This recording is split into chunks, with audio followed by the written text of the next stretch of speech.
नमस्कार साथियों, स्वागत है आपका सिविल लक्ष्य एकेडमी के Chhattisgarh daily current affairs programme में।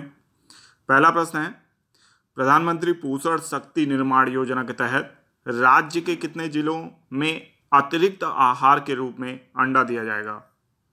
तो इसका सही जवाब है 7 जिलों में। तो 7 जिलों में प्रधानमंत्री पोषण शक्ति निर्माण योजना के तहत अतिरिक्त आहार के रूप में अंडा दिया जाएगा।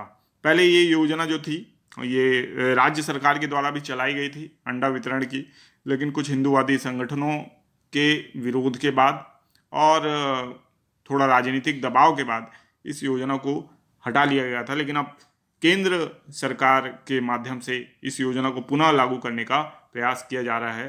पहले 7 जिलों में लागू किया जाएगा। अगर ये प्रोजेक्ट सफल रहता है तो आगे इसे सभी जिलों में लागू किया जाएगा। तो इस योजना को याद रखिएगा, प्रधानमंत्री पोषण शक्ति निर्माण योजना। ये मध्याह्न भोजन योजना जो है उसका नया नाम रखा गया है, प्रधानमंत्री पोषण शक्ति निर्माण योजना। ठीक है। नेक्स्ट क्वेश्चन है, कर्मा महोत्सव 2023 का आयोजन कहाँ किया गया था?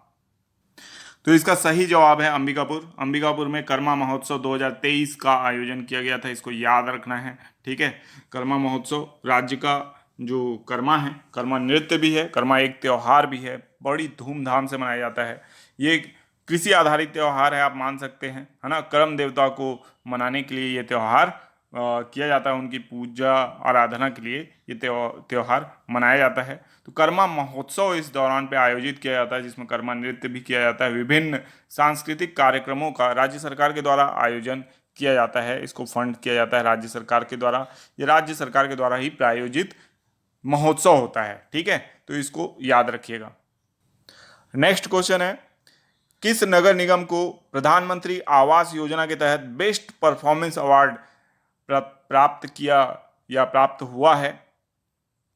तो इसका सही जवाब है रायगढ़ नगर निगम। तो रायगढ़ नगर निगम ने प्रधानमंत्री आवास योजना का क्रियान्वयन उत्कृष्ट तरीके से किया है, इस कारण इसे बेस्ट परफॉर्मिंग अवार्ड मिला है। मतलब बहुत ही अच्छा कार्य रायगढ़ नगर निगम में हुआ है। और जितने भी प्रधानमंत्री आवास हैं उनका अलॉटमेंट जो हुआ, समय पर कार्य पूरा हुआ। और जितने भी ग्रामीण जन थे या नगरीय जन थे जिनका आप कह सकते हैं मकान बनना था, उनको सही समय पे लोन प्रोवाइड किया गया, सही समय पे उनको जो सहायता राशि है वो प्रोवाइड की गई और पूरी मॉनिटरिंग की गई, जिस कारण से बेस्ट परफॉर्मेंस निकल कर आया रायगढ़ का और यह अवार्ड उसके नाम हुआ। नेक्स्ट क्वेश्चन है, किस नदी के किनारे स्मार्ट सिटी प्रोजेक्ट के तहत वाटर स्पोर्ट और फूड कोर्ट का निर्माण किया जाएगा? तो इसका सही जवाब है अरपा नदी।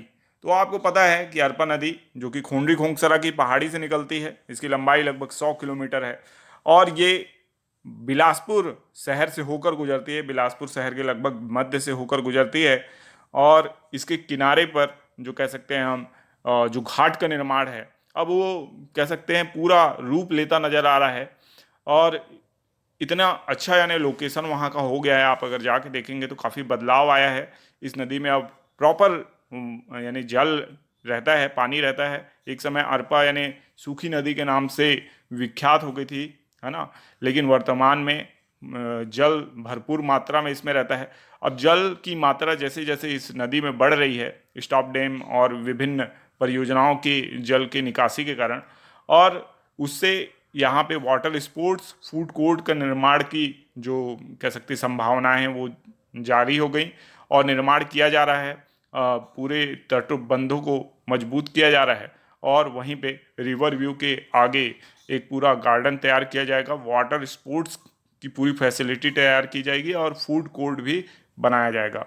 एक तरीके से कह सकते हैं कि ये जो प्रोजेक्ट है ये सिंगापुर से प्रेरित है। और एक समय जब कहा जाता था कि जो बिलासपुर शहर है उसकी जो अरपा नदी है उसको सिंगापुर की तर्ज में विकसित किया जाएगा, तो लोगों को विश्वास नहीं होता था। लेकिन अब होते हुए कार्य को देखकर लोग ये कह सकते हैं कि हाँ, उसी तर्ज पे कार्य हो रहा है और निश्चित तौर पर एक दिन ये अरपा जो नदी है उसका तट उसी तरीके से हमको परिणित होते दिखाई देगा। नेक्स्ट क्वेश्चन है, छत्तीसगढ़ के किस जिले में महुआ प्रोसेसिंग प्लांट की स्थापना की जाएगी? तो इसका सही जवाब है बस्तर। ठीक है, तो महुआ प्रोसेसिंग प्लांट की यहाँ स्थापना की जाएगी। तो आप महुआ को तो बहुत अच्छे तरीके से जानते होंगे। तो महुआ का प्रोसेस किया जाएगा, तो आप जानते हैं महुआ का प्रोसेस करके क्या बनेगा। हाँ, दवाइयाँ बनेंगी जी, औषधि बन जाएगी, है ना। आप जो सोच रहे हैं वैसा नहीं है, केवल दारू नहीं बनती है, औषधियाँ भी बनती हैं, खाने पीने का सामान भी बनता है। ठीक है, तो महुआ बहुत ज़्यादा हमारी संस्कृति से जुड़ा हुआ है। छत्तीसगढ़ में महुए का बहुत ज़्यादा उपयोग होता है, विभिन्न प्रकार के पकवान बनते हैं। ठीक है, पेय पदार्थ बनता है, और महुआ से औषधियाँ भी बनाई जा रही हैं। अगर छत्तीसगढ़ हर्बल का प्रोडक्ट आपने यूज़ किया होगा तो उसमें महुआ के जो कह सकते हैं चॉकलेट वगैरह है, बर्फ़ी वगैरह है, वो भी बनाई गई है। और महुआ की बहुत सारे मिष्ठान भी उसमें बनाए गए हैं, है ना, और उसका उपयोग किया जा रहा है। महुआ कहते हैं पाचन के लिए काफ़ी अच्छा होता है महुए का उपयोग। ठीक है, तो उससे औषधियाँ भी बनाई जा रही हैं। नेक्स्ट क्वेश्चन है, मुख्यमंत्री सुगम महाविद्यालय योजना का शुभारंभ कब किया गया है। तो इसका सही जवाब है 7 अक्टूबर। 7 अक्टूबर की डेट को याद रखिएगा। मुख्यमंत्री सुगम महाविद्यालय योजना जो है, इसकी शुरुआत की गई है। अब इस योजना का नाम सुगम महाविद्यालय मतलब क्या है ये योजना मुख्यतः जो मुख्यमंत्री का जो युवा सम्मेलन हुआ था, है ना, युवाओं से भेंट मुलाकात जो कार्यक्रम किए थे, उसमें बहुत से छात्रों ने मांग रखी थी कि हमको कॉलेज जाने के लिए सुविधा प्रदान की जानी चाहिए, बस की सुविधा। तो निःशुल्क बस की सुविधा भी प्रदान की गई है, और यानी किफ़ायती दर पे जो किराए की सुविधा भी इस योजना के तहत प्रदान की गई है। अब महाविद्यालय के लिए जो बस चला करेंगी स्पेशल स्टूडेंट्स के लिए, और स्टूडेंट्स उसमें आसानी से आ जा सकेंगे। ठीक है ना। तो ये योजना है मुख्यमंत्री सुगम महाविद्यालय योजना, तो इसको याद रखना है आपको, है ना। और ये 7 अक्टूबर 2023 से प्रारंभ की गई है। तो अभी तो योजनाओं की झड़ी लगी हुई है, विभिन्न पोस्ट भी आपको देखने को मिल रही हैं कि बहुत सारी पोस्ट आई हैं, जैसे छात्रावास अधीक्षक की पोस्ट आ गई है ना। आपका प्रयोगशाला तकनीशियन की परिचायक की पोस्ट आ गई है ना। कृषि विभाग में भी कुछ कृषि विपणन सचिव, कनिष्ठ सचिव, वरिष्ठ की पोस्ट आई हुई है। पुलिस विभाग में आरक्षक की पोस्ट आई हुई। तो इस तरीके से बहुत सारी पोस्ट भी इस दौरान लॉन्च कर दी गई है ना। तो सभी का आप फॉर्म भरिए और प्रतियोगी परीक्षाओं की तैयारी कीजिए बढ़िया से, है ना। और फॉर्म भी फ्री में है ना, लेकिन फॉर्म भरिए तो एग्ज़ाम देने जरूर जाइए, शासन का नुकसान ना हो इस कारण। नेक्स्ट क्वेश्चन है, हाल ही में इजराइल पर 5,000 रॉकेट से हमला करने वाले आतंकी संगठन का नाम क्या है, या कौन सा आतंकी संगठन है। तो इसका सही जवाब है हमास। ठीक है, तो ये हमास एक ग्रुप था, पहले ग्रुप के नाम से जाना जाता था, लेकिन इसकी गतिविधियां इसे आतंकी संगठन के रूप में परिभाषित करती हैं।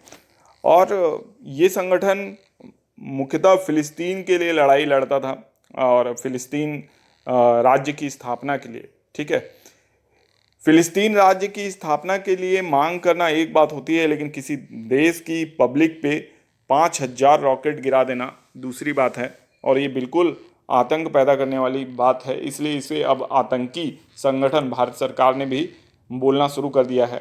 हमारे यशस्वी प्रधानमंत्री श्री नरेंद्र मोदी जी की ट्वीट में उन्होंने इस संगठन को आतंकी ग्रुप करार दिया है। इसी तरीके से यूएसए, कनाडा, फ्रांस, है ना, ब्रिटेन, इन सभी देशों ने इसकी घोर निंदा की है और इजराइल का सपोर्ट किया है। ठीक है, तो आप इजराइल का इतिहास अगर जानते हैं तो उसने लगातार फिलिस्तीन के क्षेत्र को कब्जा किया है, और हमास ने 5,000 रॉकेट गिरा के एक्ट ऑफ वॉर डिक्लेयर कर दिया है। और इजराइल अब इस संगठन को छोड़ने वाला नहीं है। इजराइल की आप यानी गुप्तचर संस्था का नाम बहुत अच्छे से जानते होंगे, जिसका नाम मोसाद है। वो कभी अपने दुश्मनों को माफ़ नहीं करती।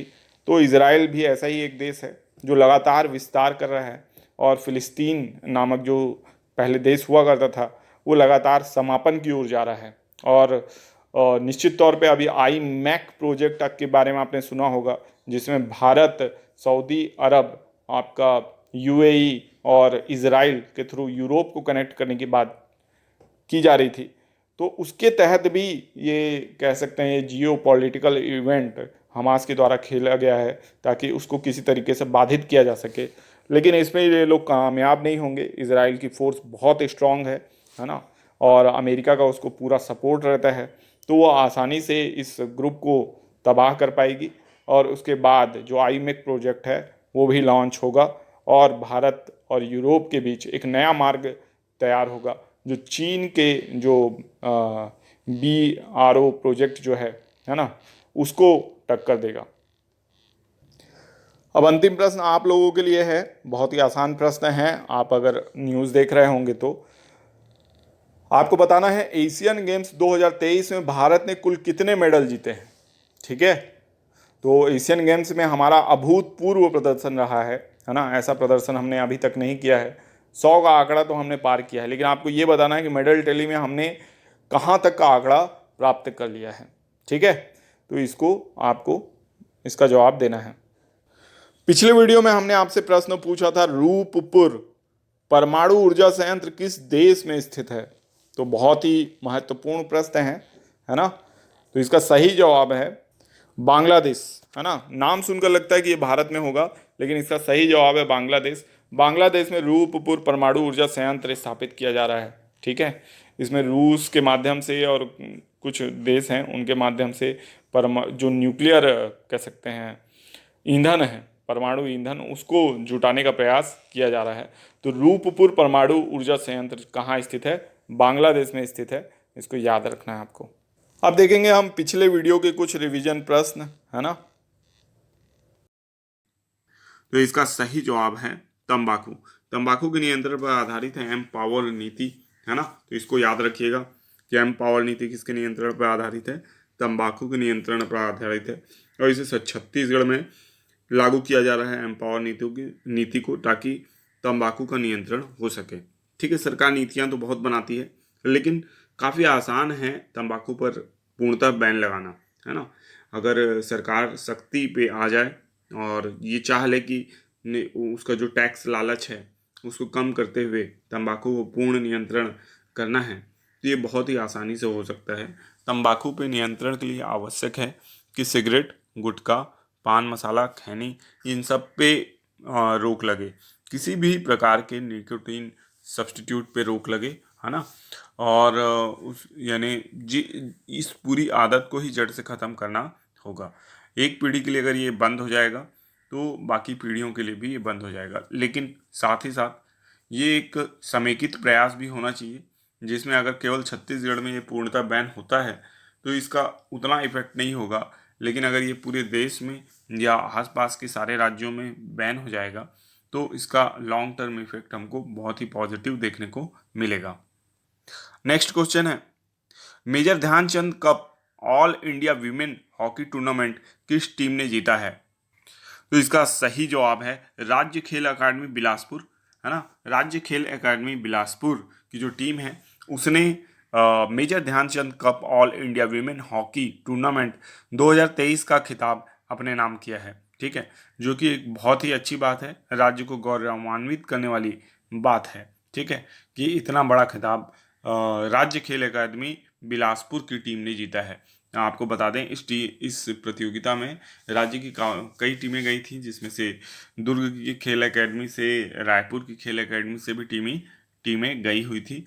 लेकिन जो राज्य खेल अकादमी बहतराई बिलासपुर वाली जो टीम है, इसने सर्वश्रेष्ठ प्रदर्शन करते हुए major Dhyan Chand cup all India women hockey tournament अपने नाम कर लिया है। नेक्स्ट क्वेश्चन है, मोहम्मद मोइज्जू किस देश के राष्ट्रपति बने हैं? तो इसका सही जवाब है मालदीव। मालदीव के राष्ट्रपति बने हैं Mohammad Muizzu.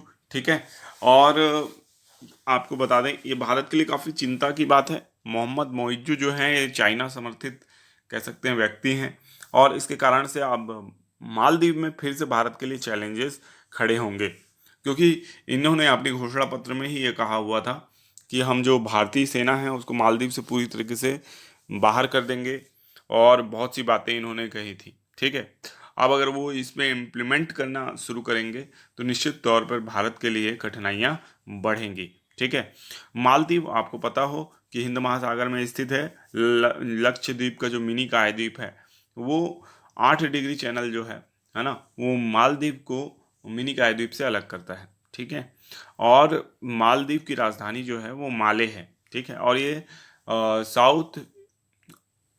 South Asian nation जो है हमारा, है ना, उसका एक सदस्य है, ठीक है, मतलब सार्क का एक सदस्य है, तो इसको भी याद रखना है, ठीक है। तो मालदीव जो कि हमारे लिए वैसे ही बहुत ज़्यादा इम्पोर्टेंट देश है, और कई बार यहाँ पे चुनौतियाँ हमारे लिए पेश होती हैं जब भी यहाँ पे सरकारें बदलती हैं और चीन समर्थित कोई सरकार आ जाती है। चीन ने व्यापक प्रयास किया कि मालदीव को भी वो अपने डेप्ट ट्रैप में फंसा ले, जैसे श्रीलंका को फंसाया था, ठीक है। तो ये बात मालदीव के राष्ट्रपति को भी समझनी चाहिए। नेक्स्ट क्वेश्चन है, अंतर्राष्ट्रीय अहिंसा दिवस कब मनाया जाता है? तो इसका सही जवाब है 2 अक्टूबर। 2 अक्टूबर को अंतर्राष्ट्रीय अहिंसा दिवस गुरु गुरु सॉरी 2 अक्टूबर को अंतर्राष्ट्रीय अहिंसा दिवस मनाया जाता है, श्री महात्मा गांधी जी की याद में मनाया जाता है ना। और इसी दिन 2 अक्टूबर को ही लाल बहादुर शास्त्री का भी जन्म दिवस मनाया जाता है, जो कि हमारे देश के प्रधानमंत्री रहे हैं, है ना। तो इन बातों को आपको याद रखना है। अंतर्राष्ट्रीय अहिंसा दिवस 2 अक्टूबर को मनाया जाता है। 2 अक्टूबर को ही गांधी जी का जन्म हुआ था, 2 अक्टूबर 1869 में। नेक्स्ट क्वेश्चन है, मेडिसिन का नोबेल पुरस्कार 2023 किसे मिला है? तो इसका सही जवाब है उपरोक्त दोनों, यानी कैटलिन कॉरिको और ड्रू विसमैन, है ना, इन दोनों को ही मेडिसिन का नोबेल पुरस्कार मिला है। और ये पुरस्कार जो मिला है Covid vaccine, mainly Covid vaccine में जो mRNA की खोज है उससे संबंधित है ना। तो उसके लिए ये मिला हुआ है मेडिसिन का नोबेल पुरस्कार, तो इसको याद रखिएगा।